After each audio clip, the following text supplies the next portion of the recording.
Hello guys, इस video में हमने डिस्कस करना है गाइटन का चैप्टर नंबर 38 जिसमें हम डिस्कस करेंगे पल्मोनरी वेंटिलेशन। अब ये रेस्पिरेशन के सारे रिव्यू लेक्चर हैं जिसमें हम पूरे चैप्टर को फोकस करते हैं और उसको समराइज करने की कोशिश करेंगे। पल्मोनरी वेंटिलेशन, पहली बात यह है कि जो रेस्पिरेशन होती है, रेस्पिरेशन के 4 मेजर स्टेप्स होते हैं। पहला होता है पल्मोनरी वेंटिलेशन। अब ये रेस्पिरेशन का जो पहला स्टेप है, इस पे एक चैप्टर है। पल्मोनरी वेंटिलेशन का क्या मतलब होता है? पल्मोनरी वेंटिलेशन का मतलब होता है कि एयर का इनफ्लो और आउटफ्लो एटमॉस्फेयर और लंग्स के दरमियान। तो ये जो लंग्स के और यानी कि इंस्पायरेशन और एक्सपायरेशन को मेजरली शामिल करेंगे, जिसमें एयर इनफ्लो और आउटफ्लो करती है या एयर का इनफ्लो और आउटफ्लो होता है, उसे हम कहते हैं पल्मोनरी वेंटिलेशन। जो दूसरा स्टेप होता है वो होता है डिफ्यूजन ऑफ गैसेज। अब जो एयर वहाँ पे पहुँच चुकी, इनफ्लो हो गया, फिर डिफ्यूजन होती है, फिर आउटफ्लो होता है। डिफ्यूजन, फिर अब डिफ्यूज एयर जो होती है उसको डिफरेंट बॉडी पार्ट्स तक ट्रांसपोर्ट किया जाता है, ट्रांसपोर्टेशन। जो चौथा स्टेप है और उसका आगे 4th चैप्टर होगा, वो होता है रेगुलेशन ऑफ रेस्पिरेशन। आगे अब इसको रेगुलेट भी तो किया जाएगा रेस्पिरेशन को। तो ये रेस्पिरेशन को हम इस तरह जो है वो फेजेस में कवर करने की कोशिश करेंगे। अब होता है पल्मोनरी वेंटिलेशन। पल्मोनरी वेंटिलेशन का हमने मतलब पढ़ा, एयर का इनफ्लो और आउटफ्लो होता है। अब इसमें मेजर जो होते हैं वो 2 स्टेप्स होते हैं, एक होता है इंस्पायरेशन और दूसरा होता है एक्सपायरेशन। अब जो इंस्पायरेशन होता है, इंस्पायरेशन का मतलब है कि एयर का इनफ्लो होता है एटमॉस्फेयर से लंग्स की तरफ, तो इसे हम कहते हैं इंस्पायरेशन। इसमें जो मेजर मसल होते हैं वो होते हैं इंस्पायरेटरी मसल।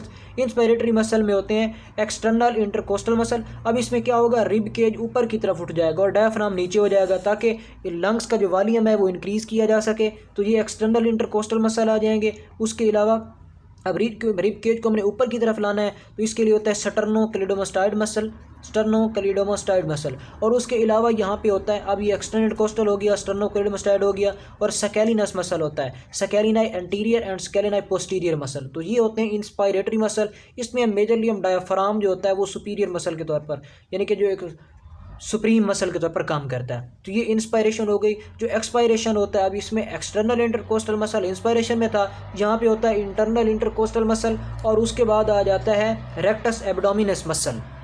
जो दूसरा मसल है वो है रेक्टस एब्डोमिनस मसल। तो ये मसल जो होते हैं वो एक्सपायरेशन में इन्वॉल्व हो रहे होते हैं। तो इंस्पायरेशन और एक्सपायरेशन के नतीजे में इनफ्लो एंड आउटफ्लो होता है, जो पल्मोनरी वेंटिलेशन का मेजर कंपोनेंट है। तो इसमें इंस्पायरेटरी मसल कौन से हैं और एक्सपायरेटरी मसल कौन से हैं, ये इसमें जिक्र किया गया है। उसके बाद है pressures that cause the movement of air into the lungs and out of the lungs, यानी इनफ्लो और आउटफ्लो करवाते हैं। तो वो प्रेशर चाहिए होता है जिसके साथ इनफ्लो हो सके और आउटफ्लो हो सके। तो इसमें हम प्रेशर 3 तरह के होते हैं। एक होता है प्लूरल प्रेशर और उसकी चेंजेस हम डिस्कस करेंगे। उसके बाद जो दूसरा होता है वो होता है एल्व्यूलर प्रेशर और उसकी चेंजेस ये डिस्कस करेंगे। उसके बाद होता है ट्रांसपल्मोनरी प्रेशर, जो इनका डिफरेंस होता है। अब ट्रांसपल्मोनरी प्रेशर, इसको रिकॉइल प्रेशर भी कहते हैं। तो जो प्लूरल प्रेशर होता है, ये इनफैक्ट जो लंग्स प्लूरा है, यानी कि लंग के ऊपर प्लूरा होता है, और दूसरा होता है चेस्ट वाल प्लूरा, इनके दरमियान जो फ्लूइड होता है उसका प्रेशर है। यानी कि प्लूरल प्रेशर जो है, ये pressure of fluid in the thin space between the lung pleura and the chest वाल प्लूरा। तो ये होता है प्लूरल प्रेशर। अब इसकी जो नॉर्मल वैल्यूज़ होती हैं, ये किस तरह इंक्रीज और डिक्रीज होता है, ये हमने देखना है। तो इसके लिए जो गाइटन में ग्राफ बना हुआ है उस पर फोकस करते हैं। इसकी वैल्यू होती है, जो नॉर्मली होता है वो होता है -5, ये नेगेटिव होता है। जब इंस्पायरेशन होगी तो ये -7 होगा ताकि इनफ्लो हो सके। प्लूरल प्रेशर जब ज़्यादा नेगेटिव होता है तो एयर सक हो जाती है, उसमें -7 हो जाता है इंस्पायरेशन में, और एक्सपायरेशन के दौरान ये अपनी मिनिमम वैल्यू पे आ जाता है, उसे हम कहते हैं एक्सपायरेशन, यानी ज़्यादा वैल्यू की तरफ आ जाता है, नेगेटिव की तरफ। तो ये हो गया एक्सपायरेशन के दौरान और ये इंस्पायरेशन के दौरान। ये है प्लूरल प्रेशर। जो दूसरा होता है एल्व्यूलर प्रेशर। एल्व्यूलर प्रेशर का क्या मतलब होता है? अब प्रेशर जो एल्व्यूलाई में होता है, एल्व्यूलाई में एयर है, उसका जो प्रेशर है उसे हम कहते हैं एल्व्यूलर प्रेशर। एल्व्यूलर प्रेशर वैसे एटमॉस्फेरिक प्रेशर के बराबर होगा, तो डिफरेंस की वजह से ये होता है 0 mm of mercury normally. Inspiration में ये कम हो जाएगा ताकि एयर इनफ्लो हो सके, एक्सपायरेशन में बढ़ जाएगा ताकि एयर का आउटफ्लो हो सके। तो इंस्पायरेशन में -1 हो जाता है एंड एक्सपायरेशन में ये +1 हो जाएगा। तो ये होता है असल में एल्व्यूलर प्रेशर, एयर प्रेशर होता है लंग एल्व्यूलाई के दरमियान। अब इसमें चेंजेस कौन कौन सी आती हैं, ये आप ग्राफ भी देख सकते हैं वहाँ से गाइटन से, लेकिन मैं यहाँ पे एक ग्राफ सा बना रहा हूँ कि इनमें कौन कौन सी चेंजेस आती हैं। ये हम कहते हैं कि इंस्पायरेशन है, ये वाला स्टेप, यहाँ पे इंस्पायरेशन हो रही है और यहाँ पे एक्सपायरेशन हो रही है। अब यहाँ पे पहले हम देखते हैं कि प्लूरल प्रेशर कैसे चेंज होगा, फिर हम देखेंगे एल्व्यूलर प्रेशर। उनका डिफरेंस जो होता है वो ट्रांसपल्मोनरी होगी। तो तीनों प्रेशर यहाँ पे कवर हो जाएंगे। किस तरह?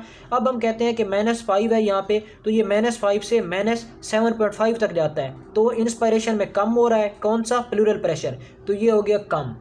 ठीक है। जब एक्सपायरेशन होती है तो एक्सपायरेशन में ये बढ़ जाता है, दोबारा -5 तक आ गया, ये -7.5 तक गया, तो ये -5 से -7.5 के दरमियान में तब्दील और होता है, वेरिएशन आती है इसमें। तो ये होता है एल्वुलर प्रेशर। दूसरा होता है पल्मोनरी प्रेशर है, जो प्लूरल प्रेशर है। दूसरा होता है एल्वुलर प्रेशर। अब एल्वुलर प्रेशर हमने जिक्र किया था कि -1 से +1 के दरमियान में आता है। अब ये 0 पे होता है वैसे, तो ये -1 हो जाता है, फिर ये +1 हो जाता है। तो ये होता है कौन सा, एल्वुलर प्रेशर, ये था प्लूरल प्रेशर। अब इन दो के दरमियान में जो डिफरेंस होता है उसे हम कहते हैं transpulmonary pressure. The difference between the pleural pressure and the alveolar pressure is called ट्रीक्वल प्रेशर, या फिर इसे हम कहते हैं ट्रांसपल्मोनरी प्रेशर। उसके बाद हम डिस्कस करते हैं कि लंग्स की जो कंप्लाइंस होती है वो क्या होती है। अब हम डिस्कस करते हैं कंप्लाइंस ऑफ द लंग्स। अब कंप्लाइंस ये इंपॉर्टेंट ऐसी क्यों कंसिडर किया जाता है, कंप्लाइंस होती है extend to which the lungs can expand for each degree variation of transpulmonary pressure. यानी कि इसका मतलब क्या है, अब हम देख रहे हैं कि लंग्स एक्सपेंड कितना कर रहे हैं, किसके साथ, ट्रांसपल्मोनरी प्रेशर की वेरिएशन के साथ। तो इसका मतलब क्या है, लंग्स के एक्सप्रेशन का मतलब है डेल्टा V डेल्टा P, यानी कि फॉर अब lungs can expand for each degree variation in transpulmonary pressure. ये असल में है कंप्लायंस, कि जब हम ट्रांसपल्मोनरी प्रेशर को इंक्रीज या डिक्रीज करते हैं तो उसकी वजह से लंग्स की एक्सपेंशन यानी कि कितनी वेरी करती है, इसे हम कहते हैं कंप्लायंस। लंग्स की वैसे कंप्लायंस, अगर वैसे हम लंग्स को इंडिविजुअली कंप्लायंस उसकी मैयर करें तो वो होती है 200 ml पर सेंटीमीटर वाटर। यानी कि मतलब ये होता है कि जो वाटर की तरफ से ट्रांसपल्मोनरी प्रेशर लग रहा है वो उसके रिलेटिवली 200 ml, यानी कि अगर 1 cm³ वाटर हम लेते हैं और 200 ml चेंज आती है, इसे हम कहते हैं normal compliance of the lungs. ये होती है इंडिविजुअल लंग्स की। अगर हम बात करें साथ थॉरेक्स की, कि साथ थॉरेक्स को अगर साथ शामिल करते हैं तो उसकी वजह से लंग्स की कंप्लायंस ऑटोमेटिकली कम हो जाएगी। थॉरेक्स को भी हम साथ ले रहे हैं तो उसकी वजह से उसको मतलब अब डायफ्राम को ऊपर उसने उठाना है, तो उस वजह से जो वेरिएशन होती है यानी कि उतनी ज़्यादा वो एक्सपेंड नहीं कर पाएगा, तो वो हो जाती है 110 ml ऑफ पर cm वाटर। ठीक है। अब ये होती है compliance of the lungs. Compliance of the lungs अब दो पार्ट्स में डिवाइडेड होती है, एक होती है इंस्पायरेटरी और दूसरा होता है एक्सपायरेटरी। तो जो कर्व बनते हैं वो होता है इंस्पायरेटरी कंप्लायंस कर्व और दूसरा होता है एक्सपायरेटरी कंप्लायंस कर्व। अब ये किस तरह होते हैं, ये कर्व बना देना है अपने compliance curve of the lung. अब किसके दरमियान में देते हैं, delta V and delta P के दरमियान में। यहाँ पे होता है लंग्स के वॉल्यूम में चेंज और यहाँ पे होता है ट्रांसपल्मोनरी प्रेशर में जो चेंज आ रही है। अब किस तरह होता है, ये नॉर्मल एक हम ले लेते हैं स्ट्रेट लाइन। अब जो इंस्पायरेटरी होता है, इंस्पायरेटरी कंप्लायंस कर्व, ये होता है inspiratory compliance curve, delta V के रिलेटिवली चेंज आ जाती है। जो एक्सपायरेटरी कंप्लायंस कर्व होता है वो ये होता है। तो ये इंस्पायरेटरी कंप्लायंस कर्व है, ये एक्सपायरेटरी कंप्लायंस कर्व है। यहाँ पे जो है इसे हम कहते हैं लंग्स की कंप्लायंस। अब जब हम क्या करते हैं, ये है एयर फील्ड के दौरान, यानी कि लंग्स अगर जो है एयर फील्ड हो जिनमें यानी कि एल्वुलाई हैं उनमें एयर है, तो उस वजह से जो होता है वो होता है एयर फील्ड लंग्स की वजह से। अगर हम इसमें सलीन सोल्यूशन डाल देते हैं, जब सलीन सोल्यूशन डालेंगे तो इस वजह से एक्सपेंशन कम हो जाएगी। एक्सपेंशन कम होने की वजह से इसकी कंप्लायंस भी कम हो जाएगी। तो जो कंपैरिजन दिया हुआ है फिगर 38.4 है आई थिंक, उसमें क्या होता है, अब अगर हम देखते हैं कंपैरिजन में, एक है एयर फील्ड तो उसमें कंप्लायंस ज़्यादा है, ये देखें कंप्लायंस ज़्यादा है। अगर सैलिन फील्ड हो तो उसमें कंप्लायंस जो है वो कम हो जाती है। तो ये कंप्लायंस में चेंजेस किस तरह आती हैं ये डिस्कस किया हुआ है। उसके बाद है कंप्लायंस को इफेक्ट कौन सी करती हैं, तो उसमें इलास्टिक फोर्सेज होती हैं, जो कोलेजन वगैरह प्रेजेंट है वो इसको इफेक्ट कर रहा होता है। इसी तरह इलास्टिक कोलेजन के इसमें मेजर रोल होता है जो कंप्लायंस को इफेक्ट कर रही होती हैं। उसके बाद है सरफेस टेंशन।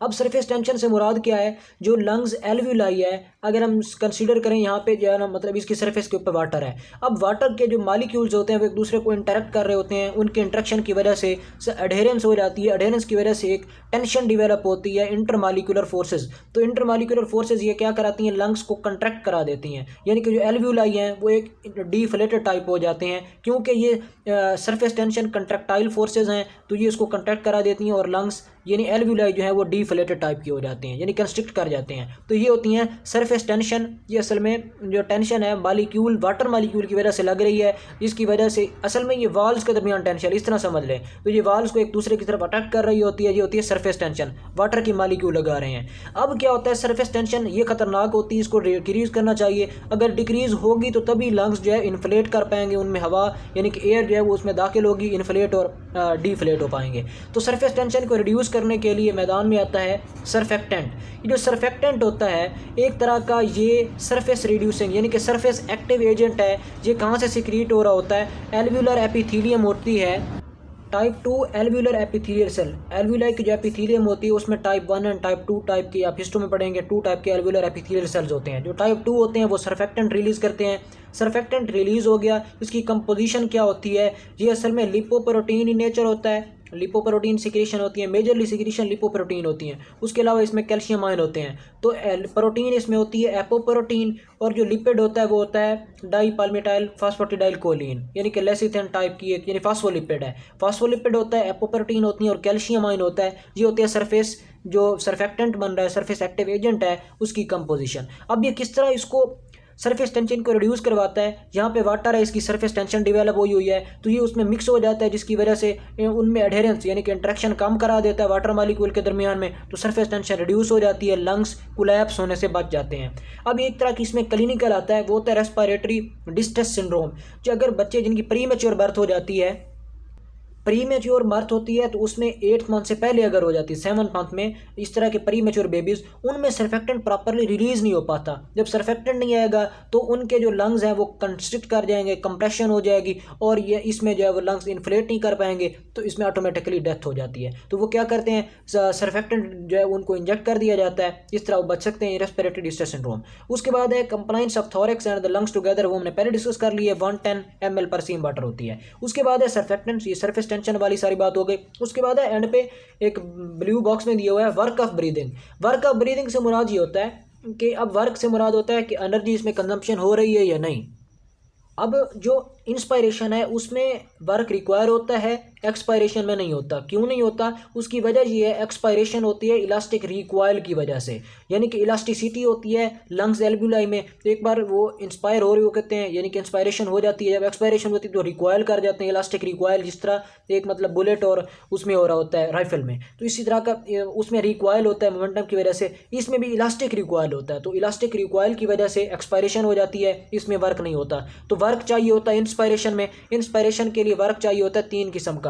एक होता है कंप्लायंस वर्क, यानी कि जो लंग्स की इलास्टिक फोर्सेज हैं उनके खिलाफ वर्क चाहिए होता है। दूसरा होता है टिश्यूज़ जो हैं वो रजिस्ट करते हैं, उनके खिलाफ वर्क चाहिए होता है। और तीसरा होता है एयरवे, यहाँ से एयरवे यानी कि लंग जो है हमारे पास लेरिंग्स है, ट्रेकिया है, ब्रोंका, यहाँ से जो पाथवे होता है, एयरवे होता है, उनकी भी रेजिस्टेंस होती है, तो उसके खिलाफ वर्क चाहिए होता है। तो वर्क ऑफ ब्रीदिंग में इंस्पायरेशन में वर्क होता है 3 तरह का, compliance work, tissue resistance and airway resistance के खिलाफ वर्क। एक्सपायरेशन में वर्क नहीं होता क्योंकि वो एक इलास्टिक रिक्वायल की वजह से हो रही होती है। तो ये वर्क ऑफ ब्रीदिंग हो गया। उसके बाद है pulmonary volume and pulmonary capacities, ये इंपॉर्टेंट है, जी MCQ के वाले से पूछा जाता है। तो ये प्रैक्टिकल भी है, स्पायरोमेट्री। अब ये पल्मोनरी स्पायरोमेट्री के थ्रू हम फाइंड करते हैं pulmonary volumes and pulmonary capacities. तो ये जो है वो 4 टाइप्स की हैं, दोनों पल्मोनरी वॉल्यूम्स भी और पल्मोनरी कैपेसिटीज़ भी। पल्मोनरी वॉल्यूम पहला होता है टाइडल वॉल्यूम। अब टाइडल वॉल्यूम से क्या मुराद है? टाइडल वॉल्यूम वो वॉल्यूम है जो नॉर्मली हम इंस्पायर करते हैं और एक्सपायर करते हैं, यानी कि एक हम ब्रीथ अगर कंसीडर करें जो उसमें जो एयर इंस्पायर की जा रही है और एक्सपायर की जा रही है, वो होती है 500 ml और 0.5 लीटर, ये होता है टाइडल वॉल्यूम। उसके बाद है हमारे पास यहाँ पे हो गया टाइडल वॉल्यूम। फिर होता है इंस्पायरेटरी रिजर्व वॉल्यूम। अब इंस्पायरेटरी रिजर्व वॉल्यूम से क्या मुराद है कि टाइडल वॉल्यूम हमने नॉर्मल ब्रीथ कर लिया, उसके बाद कितनी एयर हम मज़ीद अंदर लेके जा सकते हैं, तो वो होती है inspiratory reserve volume. Inspiratory reserve volume जो होता है वो होता है 3000 ml या 3 लीटर। अब ज़्यादा इंस्पायर कर सकते हैं। जो एक्सपायरेटरी रिजर्व वॉल्यूम है कि नॉर्मल एक्सपायरेशन के बाद हम जितना वॉल्यूम बाहर निकाल सकते हैं वो होता है एक्सपायरेटरी रिजर्व वॉल्यूम, ये 3 लीटर होता है इंस्पायरेटरी। जो एक्सपायरेटरी है ये इतना नहीं होता, ये होता है 1100 ml और 1.1 लीटर। तो ये एक्सपायरेटरी रिजर्व वॉल्यूम ये होता है जितना हम एक्सपायर कर चुके, मैक्सिमम एक्सपायर कर सकते हैं, वो होता है 1.1 लीटर। उसके बाद होता है रेजिडुअल वॉल्यूम। अब मैक्सिमम एक्सपायरेशन के बाद भी जो वॉल्यूम बच जाता है लंग्स में वो यहाँ पे होता है, उसे वो होता है 1.2 लीटर और 1100 ml। तो ये जो होता है इसे हम कहते हैं residual volume. Tidal volume normal breath के दौरान जो इंस्पायर एक्सपायर किया जा रहा है। इंस्पायरेटरी रिजर्व वॉल्यूम होता है मैक्सिमम इंस्पायर कितना किया जा सकता है टाइडल के बाद। एक्सपायरेटरी रिजर्व वॉल्यूम होता है जितना हम एक्सपेल कर सकते हैं टाइडल के बाद, वो होता है 1100। जो रेजिडुअल होता है मैक्सिमम एक्सपायरेशन के बाद भी जो बाकी बच जाता है वो होता है expiratory reserve volume, residual volume. उसके बाद है पल्मोनरी कैपेसिटीज़। पल्मोनरी कैपेसिटीज़ में अब कैपेसिटी क्या होती है, वॉल्यूम तो हमें सर पता चल गया। अगर हम एक से ज़्यादा वॉल्यूम्स को जमा करें, यानी कि 2 वॉल्यूम कोई भी ले लेते हैं, 3 वॉल्यूम ले लेते हैं, 4 ले लेते हैं, तो उसे हम कहते हैं पल्मोनरी कैपेसिटीज़। अब पल्मोनरी कैपेसिटीज़ में जो पहली कैपेसिटी हमने कहा था 4 होती हैं। पहली कैपेसिटी होती है इंस्पायरेटरी कैपेसिटी। अब इंस्पायरेटरी कैपेसिटी क्या होती है, इंस्पायरेटरी कैपेसिटी में यहाँ जाता है tidal volume plus inspiratory reserve volume. तो tidal volume plus inspiratory reserve volume, अब ये कितना है यहाँ से हमने कैलकुलेट करना है, ये याद रख लें, बाकी ऑटोमेटिकली हो जाएगा। तो टाइडल वॉल्यूम होता है 500 ml, इंस्पायरेटरी रिजर्व वॉल्यूम होता है 3000 ml। तो ये टोटल मिला के हो जाएगा 3500 ml, ये होता है इंस्पायरेटरी कैपेसिटी। दूसरा है हमारे पास यहाँ पे फंक्शनल रेजिडुअल कैपेसिटी। अब यहाँ पे देखिएगा फंक्शनल रेजिडुअल कैपेसिटी में क्या क्या शामिल होता है। एक होता है expiratory reserve volume plus residual volume. अब ये 2 चीज़ हम करते हैं, अगर ये 2 कंसीडर करें तो ये होता है इंस्पायरेटरी कैपेसिटी, अगर ये 2 कंसीडर करें तो ये होता है फंक्शनल रेजिडुअल कैपेसिटी। इसमें एक्सपायरेटरी रिजर्व वॉल्यूम शामिल कर रहे हैं और इसमें रेजिडुअल वॉल्यूम शामिल कर रहे हैं। अब ये कितना होता है 1100 ml प्लस 1200 ml, इन दोनों को मिला दिया जाए तो ये बनता है 2300 ml, ये बन जाती है फंक्शनल रेजिडुअल कैपेसिटी। उसके बाद है थर्ड कैपेसिटी, वो है वाइटल कैपेसिटी। अब वाइटल कैपेसिटी में क्या क्या चीज़ें शामिल होती हैं, अब इसमें जो आगे ये 2 कैपेसिटी, इनमें 2 वॉल्यूम इंक्लूड करेंगे, आगे हम 3 या 4 करेंगे। तो वाइटल कैपेसिटी में क्या क्या होता है, वाइटल कैपेसिटी में आ जाता है इंस्पायरेटरी रिजर्व वॉल्यूम, वो आ जाता है। उसके बाद टाइडल वॉल्यूम आ जाता है और एक्सपायरेटरी रिजर्व वॉल्यूम, यानी ये 3 चीज़ें इसमें कंसीडर करेंगे हम, तो ये बन जाएगी वाइटल कैपेसिटी। 2 कंसीडर किए थे तो एक्सपायरेट फंक्शनल रेजिडुअल, अब 3 किएंगे तो ये हमें आज पहले वाले 3 करें तो ये बन जाता है वाइटल कैपेसिटी। वाइटल कैपेसिटी में टाइडल वॉल्यूम आ जाता है, inspiratory reserve volume plus expiratory reserve volume. इनका ग्राफ भी बना हुआ है गाइटन में, देख सकते हैं वहाँ से। टाइडल वॉल्यूम 3 कौन कौन से हैं, टाइडल वॉल्यूम 500 ml होता है, इंस्पायरेटरी रिजर्व वॉल्यूम 300 ml होता है, एक्सपायरेटरी रिजर्व वॉल्यूम 1100 ml होता है। अगर इनको आप सम अप करें तो ये बन जाता है 4600 ml। तो ये जो होता है ये हमारे पास आ जाती है वाइटल कैपेसिटी। उसके बाद है टोटल लंग कैपेसिटी, यानी कि ब्लड सॉरी कह रहा हूँ, जो लंग्स हैं उनमें कितनी ही मैक्सिमम एयर की जो कैपेसिटी सारे वॉल्यूम को इन जमा कर दिया जाए तो वो टोटल कितनी होती है, इस पर हमने सारे वॉल्यूम को सम अप कर देना है। अगर इन सब को सम अप करते हैं तो वो होती है 5800 ml, यानी कि 5.8 लीटर जो होता है वो टोटल लंग कैपेसिटी होती है। तो 4 वॉल्यूम हो गया, 4 कैपेसिटीज हो गई। टाइडल वॉल्यूम प्लस इंस्पायरेटरी मिला दो तो ये बन जाता है inspiratory capacity, reserve plus expiratory मिला दो तो ये बन जाता है इन फंक्शनल रेजिडुअल कैपेसिटी। अगर पहले 3 को मिला दो तो वाइटल कैपेसिटी, 4 को मिला दो तो टोटल लंग कैपेसिटी बन जाती है। तो ये जो एक और बात है में रखिएगा, रेजिडुअल वॉल्यूम को हम स्पायरोमेट्री के जरिए फाइंड नहीं कर सकते। स्पायरोमेट्री आप प्रैक्टिकल में पढ़ेंगे, स्पायरोमेट्री में रेजिडुअल वॉल्यूम फाइंड नहीं कर सकते। तो जो रेजिडुअल वॉल्यूम और जो रेजिडुअल वॉल्यूम जिन जिनमें शामिल हो रहा है, कौन कौन से रेजिडुअल वॉल्यूम, एक फंक्शनल आ रही है, एक वाइटल कैपेसिटी और टोटल, तो ये फाइंड नहीं की जा सकती स्पायरोमेट्री से, बाकी सारा स्पायरोमेट्री से हम फाइंड कर रहे हैं। तो इसमें जो टेक्निक्स होंगी स्पायरोमेट्री के अलावा, यानी कि रेजिडुअल वॉल्यूम फाइंड करने के लिए, वो होता है helium dilution method. Helium dilution ये वैसे प्रैक्टिकल से रिलेटेड चीज़ें हैं, हीलियम डाइल्यूशन मेथड आ जाता है। उसके बाद है मिनट रेस्पिरेटरी। अब मिनट रेस्पिरेटरी जो वॉल्यूम है वो क्या है, मिनट नाम से ज़ाहिर है मिनट रेस्पिरेटरी वॉल्यूम, कि 1 मिनट में हम कितना volume of the air inspire and expire कर रहे होते हैं, ये होता है 6 लीटर। अब 6 लीटर कैसे आ रहा है देखिएगा, 1 मिनट में हम जो नॉर्मली इंस्पायर एक्सपायर करते हैं वो होता है 12 टाइम, यानी कि 12 ब्रेथ्स हम ले रहे होते हैं 1 मिनट में। अब एक जो ब्रेथ है ये होता है 12 ब्रेथ्स। अगर एक हम ब्रेथ कंसीडर करें तो उसमें जो हमने टाइडल वॉल्यूम निकालना है, ये नॉर्मल है ना, तो हमने नॉर्मल लेना है, वो होता है 500 ml। तो जब 12 ब्रेथ्स लेंगे हम तो ये बन जाएगा 12 ज़रब 500, तो ये हमारे पास आ जाएगा 6000 ml और 6 लीटर। तो ये जो होता है मिनट रेस्पिरेटरी वॉल्यूम होता है। यहाँ पे कंप्लीट हुई हमारी पल्मोनरी वेंटिलेशन। उसके बाद है पल्मोनरी वेंटिलेशन के बाद एल्व्यूलर वेंटिलेशन। अब एल्व्यूलर वेंटिलेशन में क्या होगा कि जो अब पल्मोनरी वेंटिलेशन में था कि इन्फ्लेशन जो लंग्स के अंदर एयर आ रही है और लंग्स में बाहर जा रही है, इनफ्लो और आउटफ्लो आ रहा था। अब जो एल्व्यूलर वेंटिलेशन में होता है, जो इनफ्लो के दौरान एयर आई थी उसमें कैसे एक्सचेंज हो रहा है, यानी कि गैसियस एक्सचेंज की बात करेंगे तो इसमें होता है एल्व्यूलर वेंटिलेशन। एल्व्यूलाई के अक्रॉस वेंटिलेशन हो रही है, यहाँ पे पल्मोनरी कैपिलरी पास कर रही है, तो यहाँ पे जो कार्बन डाइऑक्साइड बाहर जाती है, ऑक्सीजन अंदर आती है, एक्सचेंज हो रहा है, इसे हम कहते हैं एल्व्यूलर वेंटिलेशन। अब एल्व्यूलर वेंटिलेशन, इसमें कौन कौन से पार्ट्स इन्वॉल्व हो रहे हैं, इसमें मेजरली एल्व्यूलाई और रेस्पिरेटरी जो ब्रांक्यूल होते हैं वो इन्वॉल्व होते हैं। पल्मोनरी में कौन से थे, जो बाकी एयरवे आ रहा है इनसे पहले रेस्पिरेटरी ब्रांक्यूल से, वो इन्वॉल्व हो रहा होता है। अब इसमें पहली बात होती है डेड स्पेस। अब डेड स्पेस क्या है? डेड स्पेस असल में वो एरिया है हमारे रेस्पिरेटरी पाथवे का जो इन्वॉल्व नहीं होता एल्व्यूलर वेंटिलेशन में, यानी कि गैसियस एक्सचेंज में जो पाथवे इन्वॉल्व नहीं होता उसे हम कहते हैं डेड स्पेस। जो डेड स्पेस नाम से ज़ाहिर है कि जो यहाँ पे गैसियस एक्सचेंज हो रही होगी वो फंक्शनल होगी, बाकी सारी डेड हो जाएगी। तो डेड स्पेस में क्या क्या इन्वॉल्व होता है? डेड स्पेस एक होती है एनाटॉमिकल डेड स्पेस और दूसरी होती है एल्व्यूलर डेड स्पेस।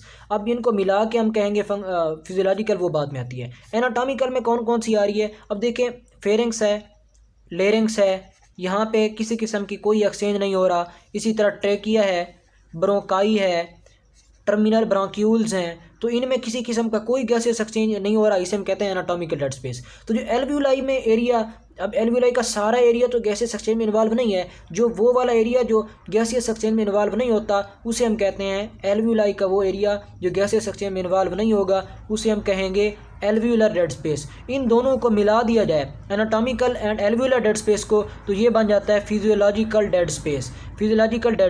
अब ये जो फिजियोलॉजिकल डेड स्पेस वॉल्यूम होता है, यानी कि जो डेड स्पेस है यहाँ पे जो एयर प्रेजेंट है उसका वॉल्यूम कितना होता है? जो डेड स्पेस वॉल्यूम होता है एयर का वो होता है 150 ml। अब इसको कैसे फाइंड आउट करते हैं? तो ये पार्ट होता है वैसे प्रैक्टिकल का कि डेड स्पेस वॉल्यूम कैसे फाइंड आउट कर रहे हैं। इसमें नाइट्रोजन डाइल्यूशन मेथड यूज़ किया जाता है, तो dead space volume find out हो जाएगा। यहाँ पे आप जहन में रखिएगा कि डेड स्पेस वॉल्यूम है कितना एयर का, तो यहाँ पे ये चीज़ें हैं। उसके बाद है रेट ऑफ एल्व्यूलर वेंटिलेशन। अब पहले हमने देखी कि एल्व्यूलर वेंटिलेशन किस तरह होती है, डेड स्पेस क्या होती है। अब हम देखते हैं एल्व्यूलर वेंटिलेशन का रेट क्या होता है। एल्व्यूलर वेंटिलेशन को वी यहाँ से कहते हैं, वी उसकी बेस है। अब एल्व्यूलर वेंटिलेशन जो है इसका फार्मूला होता है रेट निकालने का, वो होता है फ्रीक्वेंसी कि 1 मिनट में हम कितने टाइम्स जो है ब्रेथ कर रहे हैं into tidal volume minus dead space volume. अभी हमने देखा कि जो टाइडल वॉल्यूम होता है वो होता है 0.5 यानी कि 500 ml। इसी तरह जो डेड स्पेस वॉल्यूम है वो हमें अभी निकाला है 150 ml। फ्रीक्वेंसी कितनी होती है? 1 मिनट में हमने पहले डिस्कस किया है 12 ब्रेथ्स होते हैं, तो अगर इनको हम मल्टीप्लाई करते हैं तो ये बन जाता है सारा कुल मिला के 4200 ml पर मिनट। अब पर मिनट का मतलब है रेट, तो टाइम के रेस्पेक्टिव देख रहे हैं तो रेट कितना होता है? 1 मिनट में जो एल्व्यूलाई वेंटिलेशन हो रही होती है वो होती है इनकी 4200 ml यानी कि पर मिनट। तो ये इसमें आ रहा है कि रेट ऑफ एल्व्यूलर वेंटिलेशन क्या होता है। उसके बाद आते हैं ये आगे जो इनके फंक्शंस दिए हुए हैं वो तो ईजी आप पढ़ सकते हैं। रिफ्लेक्सेस एंड पे दिए हुए हैं वो हम कर लेते हैं। कफ रिफ्लेक्स कैसे हो रहा है और स्नीज रिफ्लेक्स कैसे होता है। कफ रिफ्लेक्स देखिए, यानी कि कफ में कैसे आती है, उसका एक रिफ्लेक्स जनरेट होता है। जो हमारे पास रेस्पिरेटरी पाथवे है, जिस तरह ट्रेकिया ब्रोंकाई होता है, ये वेरी सेंसिटिव होते हैं। कोई भी केमिकल हो, कोई भी फॉरेन पार्टिकल हो, तो एक रिफ्लेक्स जनरेट करता है। अब हम देखते हैं कि कोई भी फॉरेन पार्टिकल इसमें प्रेजेंट है तो एक सेंसरी सिग्नल जाएगा ब्रेन को, जिसके नतीजे में एक रिफ्लेक्स जनरेट होगा। वेगस नर्व के थ्रू सिग्नल जाता है तो रिफ्लेक्स जनरेट होता है उसको बाहर निकालने के लिए। रिफ्लेक्स कैसे जनरेट होता है? सबसे पहले एयर, अगर कोई भी हमने कफ करनी हो तो क्या होता है 2.5 लीटर एयर इंस्पायर की जाती है नॉर्मली। वैसे कितनी होती है 0.5 लीटर। तो 2.5 लीटर हम इंस्पायर करेंगे, उसके बाद फौरी जो है एपिग्लॉटिस वगैरह और ये सारा क्लोज हो जाएगा, एपिग्लॉटिस वगैरह और ये सारे क्लोज हो जाएंगे। तो एपिग्लॉटिस शट हो गया, वोकल कॉर्ड शट हो गया, यानी कि मजीद इंस्पायर नहीं हो सकती। उसके बाद क्या होगा? एक्सपायरेटरी मसल शदीद तरीके से, मतलब एक सीवियर टाइप में कंट्रैक्शन करेंगे, ज़्यादा फोर्सफुली कंट्रैक्ट करेंगे। तो उसके बाद क्या होगा? अब ये 2.5 लीटर एयर को भी बाहर निकाल दिया जाता है ज़्यादा सीवियरिटी यानी ज़्यादा शिद्दत के साथ। जो यहाँ पे पार्टिकल वगैरह है उसको भी बाहर एक्सपेल कर दिया जाता है। कौन से पाथ से? ओरल पाथ से। अगर यही वाला तरीका हम पाथ यूज़ करते हैं नोजल पाथवे, यानी कि नोज़ के थ्रू कर रहे हैं, तो वो होता है स्नीज रिफ्लेक्स। तो ये स्नीज रिफ्लेक्स हो गया और इसके साथ साथ हमारे पास आ जाता है कफ रिफ्लेक्स। उसके बाद एंड पे है कि वॉइस कैसे प्रोड्यूस हो रही है, वोकलाइजेशन कैसे होती है। वोकलाइजेशन का मतलब होता है कि हम एक हार्मोनाइज्ड वॉइस कैसे प्रोड्यूस होती है। सबसे पहले होता है फोनेशन। नाम से ज़ाहिर है फोनेशन हम यूज़ करते हैं साउंड के लिए। तो साउंड कैसे जनरेट होती है, वोकल कार्ड जब वाइब्रेट करते हैं तो इनके नतीजे में हमारे पास प्रोड्यूस होती है फोनेशन हो जाती है। उसके बाद अब फोनेशन होगी, फिर आर्टिकुलेशन। आर्टिकुलेशन का मतलब होता है वैसे एक प्रॉपर मूव करना। तो हमारे पास लिप्स हो गया, इसी तरह हमारे पास टंग है, ये एक प्रॉपर, और इस तरह हमारे पास पैलेटाइन है, ये एक हार्मोनाइज्ड वे में मूव करते हैं, आर्टिकुलेट करते हैं, तो प्रॉपर वे में हमारे पास हार्मोनाइज्ड साउंड प्रोड्यूस होती है। और उसके अलावा रेजोनेंस होती है, रेजोनेंस भी इसका पार्ट है, जिसमें एक प्रॉपर वाइब्रेशन होती है और इसमें प्रॉपर हार्मोनाइज्ड वे में आर्टिकुलेशन होती है, तो वॉइस प्रोड्यूस हो जाती है। वोकलाइजेशन मीन वॉइस प्रोडक्शन, इसके step phonation, articulation and resonance. तो इसके साथ ये चैप्टर 38 क्लोज हुआ।